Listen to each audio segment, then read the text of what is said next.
Coming up on WVUA 23 News, we have some more rain chances. I'll have more in weather. One community held its annual Veterans Day parade this morning. How community members honored those who serve and what activities featured at the parade. And scams targeting retired veterans, what warning signs to look for, and how to protect your veteran. WVUA 23 News starts now. This is WVUA 23 News. We're glad you're with us, and I'm Laura Vale. Topping our news tonight, the Crimson Tide visited the Bayou to play the LSU Tigers today. WVUA 23 sports anchor Nathan Brown is here now. Bama had a big game tonight in Baton Rouge. And how is the Tide looking, Nathan? Good evening, Laura. The Tide are looking phenomenal. A night game in Death Valley, this top 15 matchup between LSU and Alabama, one of the most electric atmospheres in all of college football. Both teams came in 6-2 off a bye, fully focused on this one with their playoff dreams on the line. Now let's get into it.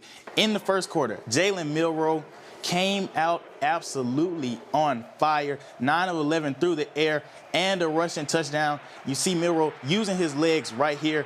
Alabama getting the early lead 7-3 in this one.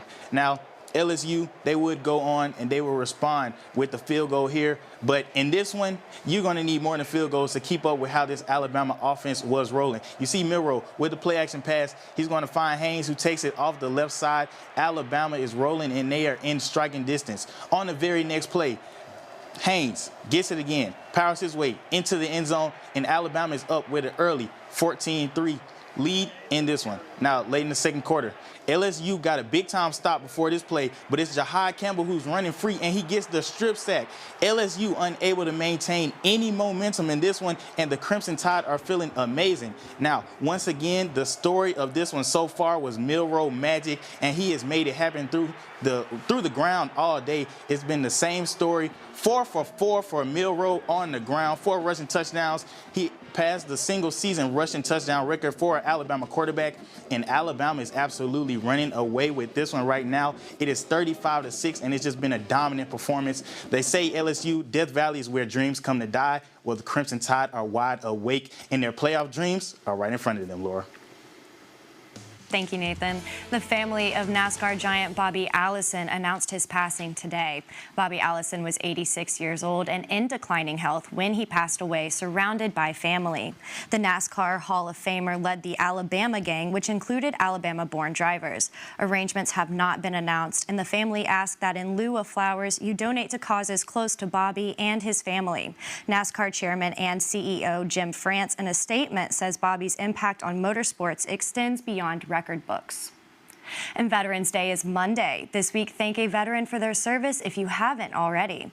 There are events going on all around the country to honor the brave men and women who served in the United States Armed Forces. Veterans Day, once known as Armistice Day, was a U.S. holiday to celebrate the ending of World War I. Community members all around are recognizing veterans and the sacrifices they make. To the veterans this week, I want them all to enjoy this and to know how much we do appreciate them. So many times there are things that happen with them personally that maybe they don't feel that, but this is a way for us to show them, and we do appreciate them. If you are a veteran in need of assistance, you can reach out to the American Legion Auxiliary through Facebook to get set up with available resources. The Carbon Hill community came together this morning to honor veterans in the area. WVUA 23's Paisley Roberts went to the parade to see floats and hear from the veterans. The Veterans Day Parade is a big deal in Carbon Hill, where members of the community come to honor the men and women who served our country. Citizens come to watch the parade at the town hall to show the local heroes support. We just want to honor the veterans and pay our thanks to them for their service in the armed forces. It's just a great honor to be out here to be able to do that. One citizen said this is how they show the veterans they are loved. The morning consisted of a parade with fire trucks, motorcycles, the Carbon Hill High School band, and veterans walking and riding on floats. After the parade, there were guest speakers and the veterans were honored. This parade has been happening in Carbon Hill for over 10 years now, and it's something the community looks forward to. People will come from the towns over to honor the veterans. Students at the nearby middle and high school entered an essay contest to write about what a veteran is. The middle school winner made a point in her essay to say veterans willingly gave up their comforts to let us have our own. Around the town, there are pictures of veterans hanging up so community members can see the people who gave their lives for our country. One veteran says he believes almost 50% of the Carbon Hill community has served at some point in their lives. It's good for the community to come out and support their veterans, and this community does, and that's one of the reasons why I like living here. The Carbon Hill Girl Scouts and the Black Warrior Council were excited to be included in the parade. Two of the Boy Scouts raised the flag to start the program. We are so thankful for their service because I know that's a great, great effort that they put forward to protect our country. Local in Carbon Hill, Paisley Roberts, WVUA 23 News. Veterans Day is a great time to learn about the history of those who might have served in your family and to thank a veteran around you. WVUA 23's Molly Starr joins us in studio for a look at our weekend forecast. Now, Molly, will people need umbrellas heading to church? Hey, Laura, they might. So we have that rain chance for Sunday day and Sunday night. Now, most of this rain we'll see tomorrow will be in the afternoon hours. There still might be a stray shower out there as you are headed out to church, but if you're leaving afternoon, you might want to keep that umbrella on hand a little bit more. We've got those temperatures increasing throughout the day as well as that rain chance, but I'll have more for you in just a little bit. And the 2024 election is in the rear view. Following Donald Trump's decisive wins, he and his allies will move directly into transition mode. CNN's Reed Binion reports. With the presidential election over, the White House transition is now underway. President-elect Donald Trump's transition team is working quickly to fill key White House positions. Trump made history by filling one of those spots already, announcing the country's first ever female chief of staff, Susie Wiles. As for his other cabinet positions, many in the GOP are visiting Trump's Mar-a-Lago resort in Florida, trying to secure a place on the team. You really shouldn't even be talking about it until after you win an election. And of course, now yesterday and today, those discussions are going in earnest. A source says North Dakota Governor Doug Burgum is being considered for energy czar. I think it's a sign of respect for the whole state of North Dakota that my name is popping up on short lists for various positions. New York Congresswoman Elise Stefanik could be the next U.S. ambassador to the United Nations. Sources say Trump's former trade advisor Peter Navarro is trying to get a spot too. And while Trump's refusal to concede the race in 2020 delayed and obstructed Biden's transition, President Joe Biden has taken the high road, already inviting Trump to the White House. Trump accepted, and the two men will meet in the Oval Office Wednesday. I'm Reed Binion reporting.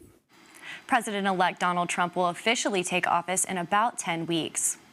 The Federal Emergency Management Agency says one of its employees advised her disaster relief team to avoid homes with signs supporting President Donald Trump.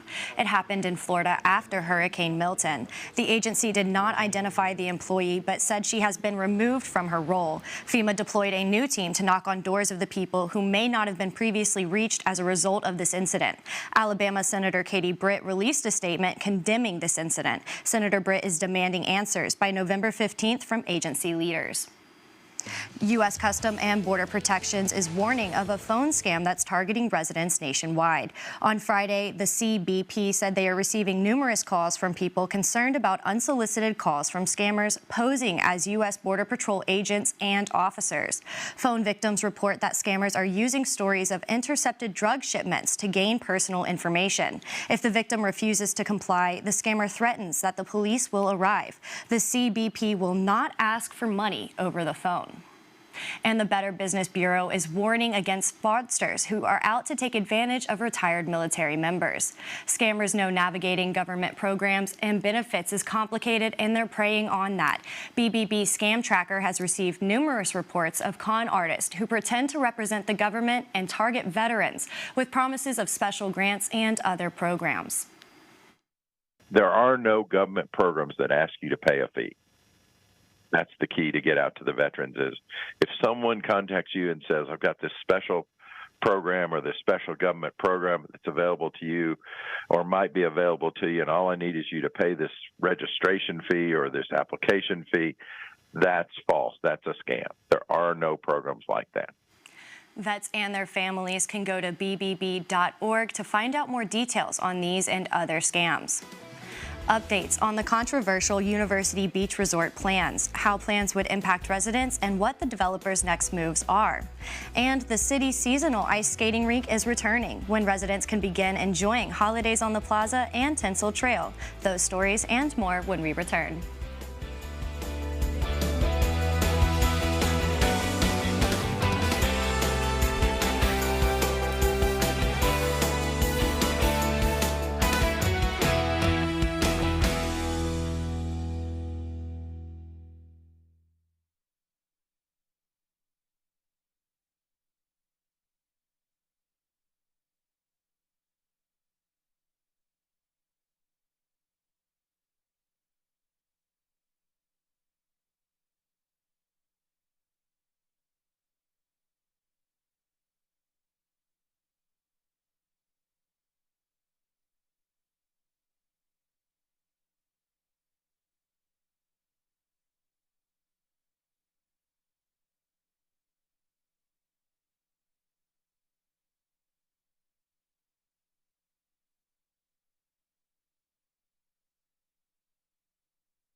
Some local news from this week in case you missed it. In Bibb County, the county received a grant from the Tom Bigby RC&D Council. The $77,000 grant goes towards a variety of projects in the area. Earlier this week, business leaders and community members gathered who are witness to the good that comes from the grant money.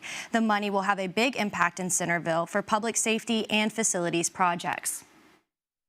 So today is an exciting day because it brings that process full circle for us, because we as the legislative delegation actually get to see the grants that have been chosen and the great things that are going to be done with this money that has been designated through RC&D.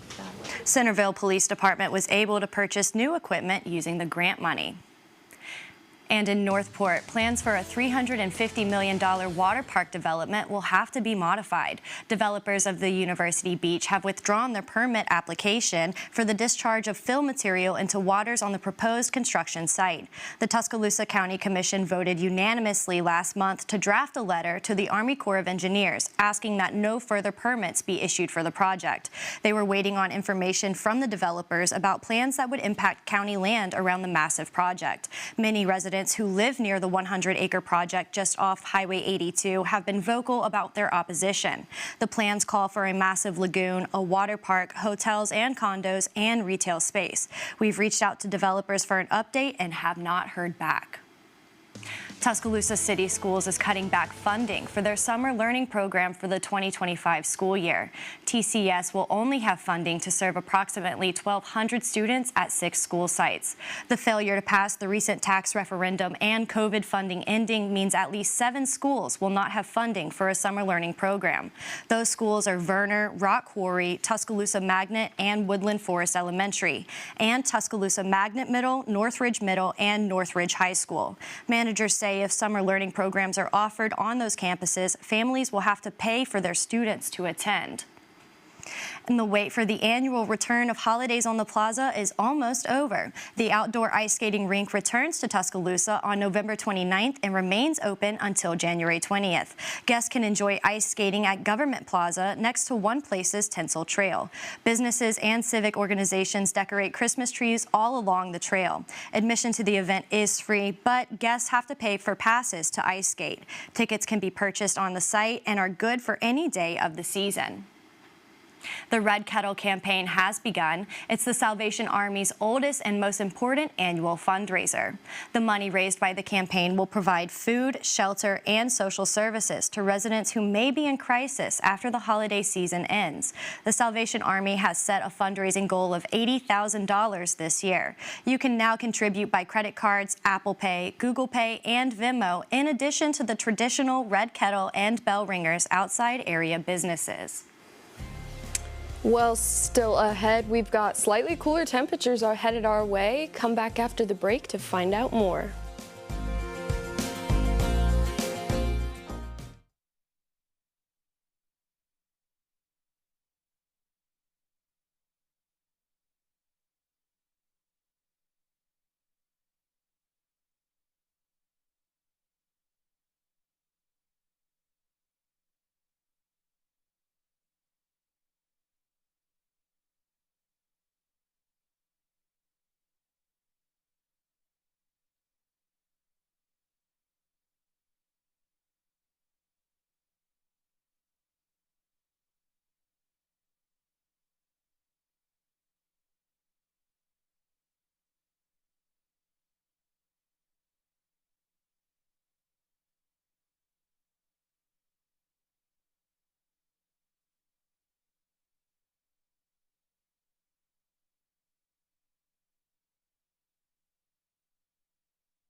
Well, happy Saturday night. It was cloudy out today. There was a few drizzles out there, but take a look at this. I thought this was pretty fun and interesting. The actual high today here in Tuscaloosa was 78. Average for this year, 68, and the record 88. I like that it kept going up by increments of 10. A little bit of fun for us, but temperatures are looking a little bit better now. We've got 75 here in Tuscaloosa currently. Haleyville and Jasper, 70, 68 over in Coleman, and it's cooling off. It's not really winter yet. Those are the temperatures we've got out here near the Rocky Mountains. They've got 20, 30, 36, 43. That's starting to feel a little bit more like November. But for us down here in the southeast, we've got those 70s, 68 over there on the coast, but still awfully warm out for this time of year. Let's take a look at that Doppler radar. We did have those showers move in throughout the day. Now, a lot of them weren't producing a lot of precipitation, but it was drizzling. If you're out driving, you can see it on your windshield. You're just seeing the rain more than you're feeling it. And right now, Alabama's looking dry for the most part. This could be a few of those showers left over or that nightly ground clutter we see. But if you take a look behind me, we do have those showers over in Mississippi. This is what's coming our way, kind of. It's a part of a front that's a little bit stalled out right now. Mississippi's seeing a lot more rain than we are, but we are seeing a lot of clouds. As we can see, those are the showers that move through most of the day today. And let's take a look at what we can expect. So currently, Saturday, 10 p.m., we didn't see this on the radar. This is what our model is showing us. But as we move into those hours waking up, we could start to see a few showers in the morning. So if you're going out to church in the morning, maybe take that umbrella. But as you move in throughout the day, the clouds start to clear out, but more showers are following in, developing. It'll clear out for your Monday afternoon, so rain should be gone by then. Well, let's take a look at those temperatures. We've got those temperatures kind of going down. If you look at our lows, we'll see 50s by Tuesday, but our highs are still in the 70s, so still above average for this time of year. Do want to take a minute to mentioned that Raphael is now a tropical storm, just kind of hanging out in the Gulf, not hitting anything, not doing much, but just raining in the ocean.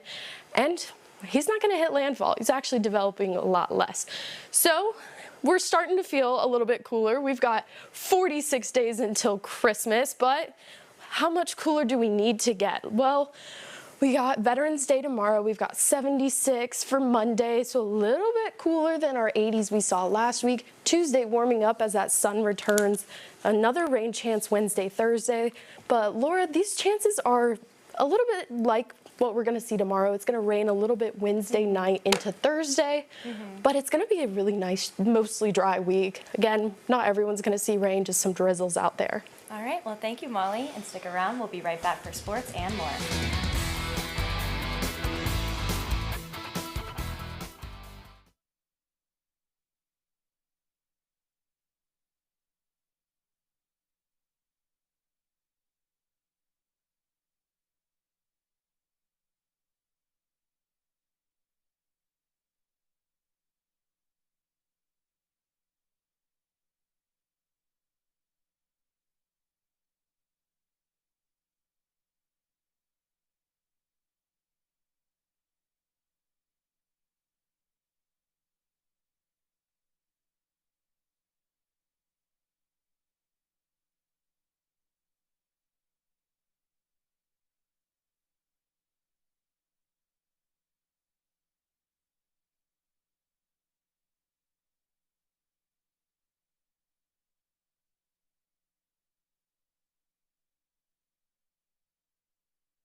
LSU, Alabama Crimson Tigers got an absolutely dominating win in Baton Rouge, made a big-time statement in front of a national audience to keep their playoff hopes alive. Now, Brian Kelly entered this one 13-0 in night games at LSU. Well, that is now 13-1 after an absolute demolition by Kalen DeBoer and the Crimson Tide.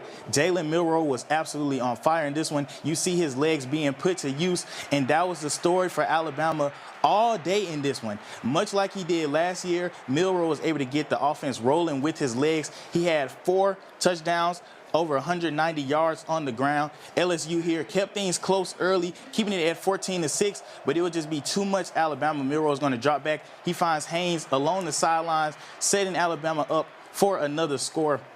As you'll see, Haynes powering his way into the end zone, and LSU just did not have an answer for this Alabama Crimson Tide offense. A little bit later on, late in the second, LSU looking for some momentum. Nussmeier, he struggled with the turnovers.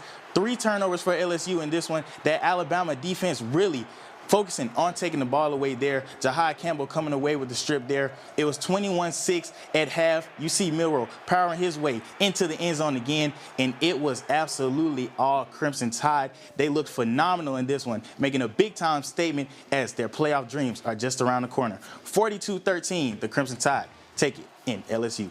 Now Georgia on the road at Ole Miss, a big-time matchup in this one. Frazier puts Georgia up early. But Ole Miss, they will respond, powering their way into the end zone. And I think this was a big point for Ole Miss. Jackson Dart went down, but they still responded with the touchdown. Dart back in this one, and he is going to find his man in the back of the end zone, Antoine Wells Jr., and Ole Miss leading it. Now, Carson Beck looking for his comeback, down by 12. He is picked off, and you've seen Beck struggle with the interceptions throughout this time. Georgia, once again, looking for any momentum in this one, and they will not find it. Ole Miss was smacked 52-17 last year in this one, but it's a different story this year as they walk away with a 28-10 victory, the largest victory over a top-ranked opponent for Lane Kiffin in the Rebels. You see it there, the highest AP-ranked win at home in school history, and they are not going to keep them off the field in Oxford. Now, also today, we had some more football action. West Alabama, they were back in action. Tigers have been rolling, and they kept things going as they went on the road to Shorter today. That Tiger defense was flying around, making plays all day, holding the Hawks under 250 yards of total offense. And quarterback Spencer Arcino, he was lights out. He threw for 246, 4 touchdowns, and no interceptions to lead the Tigers to a 31-6 beatdown. The Tigers now sit at 8-1. And they look to continue their winning ways at home as they host Erskine to close out the regular season next week. Now, Alabama baseball, they were back in action playing some fall ball. Crimson Tide taking on Clemson. 3-2 Tigers in the top of the third. Layden Lackey drives in the run to extend the Tigers' lead. Packy Bradley Coonan on the mound for the Tide in the fifth. Campbell transfers, gets a bases loaded strikeout to end the frame. Alabama's offense was not great, but you see Cade Snell here getting things going for the Crimson Tide. It's still early, it's fall ball. Things still trying to get in motion. And Justin LeBron is going to score. Now, Clemson did go on to win this one, but just great to get a look at the team here. A lot of learning experiences here for the Crimson Tide.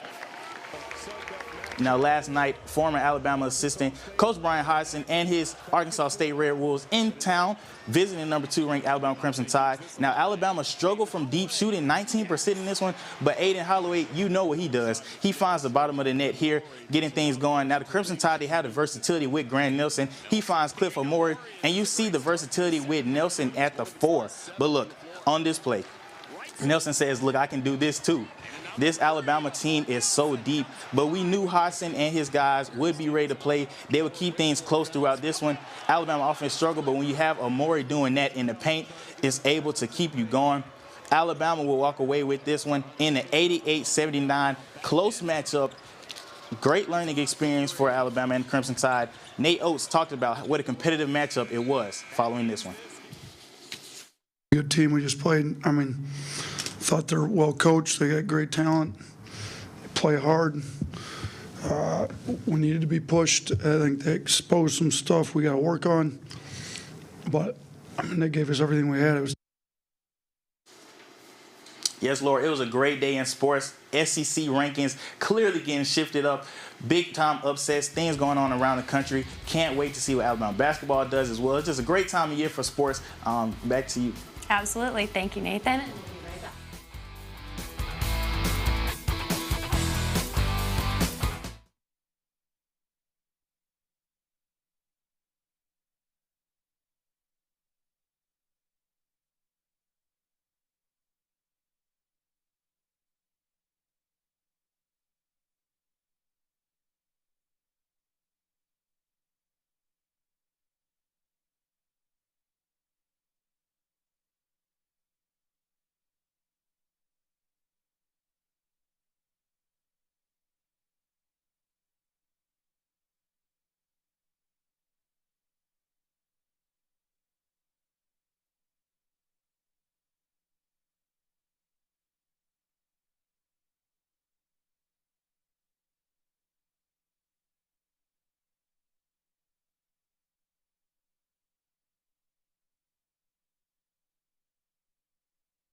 All right, roll Tide. You know, I may be from Louisiana, but I was always rooting for the Tide with that.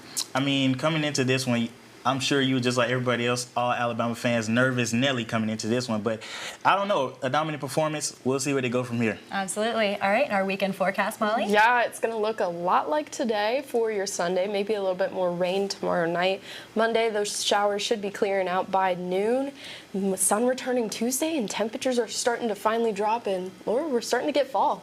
All right. Well, thank you so much. And that's our show for tonight. We're always on with updates on WVUA23.com and social media. Have a great night.